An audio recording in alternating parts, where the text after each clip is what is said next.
Bonjour et bienvenue à ce deuxième cours d'AcuAnmo. Nous allons commencer à y voir une des causes énergétiques les plus fréquentes de douleurs articulaires, c'est-à-dire les barrières. Nous allons donc commencer par voir les bases théoriques, ensuite nous verrons comment faire un diagnostic et enfin nous étudierons en détail les barrières du membre supérieur. Dans le prochain cours, nous verrons les barrières des membres inférieurs et du tronc. Et dans le troisième stage sur les barrières, nous verrons les barrières de la tête et du cou. Donc nous avons des barrières possibles, et seulement à cet endroit-là, des barrières possibles au poignet, au coude, à l'épaule, au diaphragme, à la région ombilique et derrière L5 et 5, à la hanche, au genou, à la cheville. Et c'est tout. Ce qui fait tout de même déjà pas mal puisque la plupart des douleurs vont se retrouver à cet endroit-là. La barrière L5 et 5 et la barrière diaphragme, se situant de part et d'autre de la région lombaire, peuvent être responsables de lombalgie. Vous vous rappelez que le raisonnement que nous tenons est un raisonnement analogique.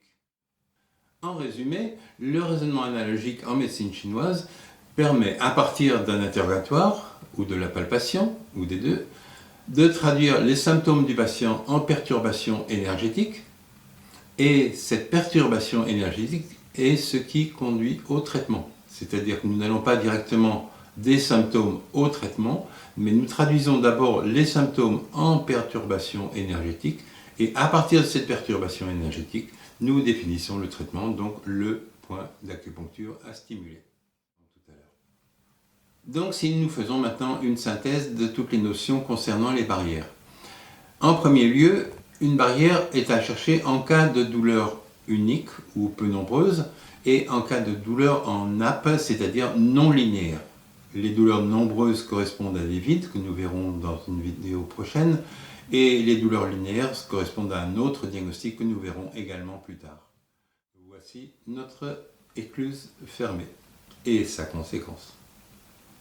À chaque écluse intempestivement fermée correspond un point d'acupuncture comme un commutateur spécifique qui est proche ou distant et qui va ouvrir cette écluse et donc laisser le flux d'énergie circuler et la douleur diminuer jusqu'à disparaître en répétant la stimulation du point. Il nous faut donc connaître les points qui lèvent la barrière à chaque articulation pour chaque énergie et dans chacune des deux directions possibles.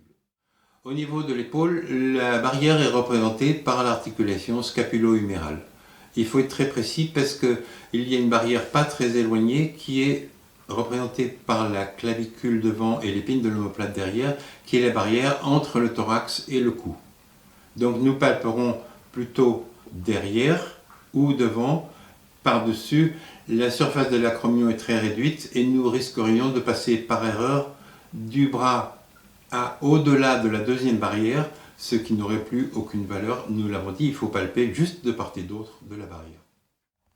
Ce point s'appelle porte des nuages, ce qui se comprend si on se rappelle que la position anatomique chinoise, ce sont les bras en l'air. Donc, ce point va permettre au yin qui n'arrivait pas à sortir de thorax de remonter vers les mains et donc vers les nuages.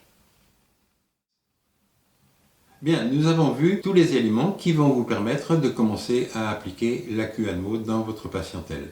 Et donc, ceci pour les douleurs de l'épaule, celles du coude et celles du poignet, sachant que les barrières sont une cause très fréquente de douleurs, même si elles ne sont pas systématiquement présentes, elles sont tout de même très fréquentes. Et en les traitant, vous aurez des résultats immédiats, même souvent là où vous n'en aviez pas avant.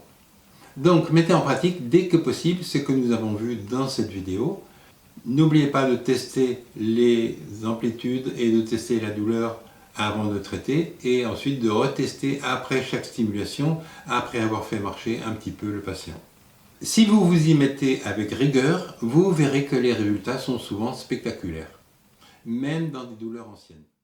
Par contre, une constatation très intéressante, c'est pour les douleurs des épaules. Quand les deux épaules sont douloureuses, vous allez très souvent trouver une barrière aux deux épaules et non seulement vous trouvez deux barrières, mais vous allez trouver deux barrières de même nature aux deux épaules. Et bien, en traitant l'une des deux épaules avec le point du côté de l'épaule douloureuse, vous allez également traiter l'autre côté très souvent. Donc, Quand vous allez contrôler l'effet de la stimulation du point d'un côté, vérifiez aussi ce que ça donne sur l'épaule de l'autre côté. Vous aurez des bonnes surprises. Petit conseil pour que vous ne vous compliquiez pas trop la vie, n'apprenez pas par cœur ni la localisation des points, ni quel point traiter pour quel problème énergétique. Tout ça figure dans les PDF et ce n'est pas nécessaire de vous encombrer l'esprit avec les localisations ou le point à traiter. Ce qui est très important, c'est de savoir faire un diagnostic énergétique. En l'occurrence, pour l'instant, ce que nous avons vu, c'est les barrières. Donc, vous devez facilement savoir faire le diagnostic d'une barrière, rappelez-vous. Donc, cette deuxième vidéo est maintenant terminée et je vous donne rendez-vous pour la troisième vidéo où nous verrons la suite des barrières, en l'occurrence les barrières des membres inférieurs, les lombalgies dues aux barrières et le protocole global concernant les barrières des membres et du tronc. À bientôt donc.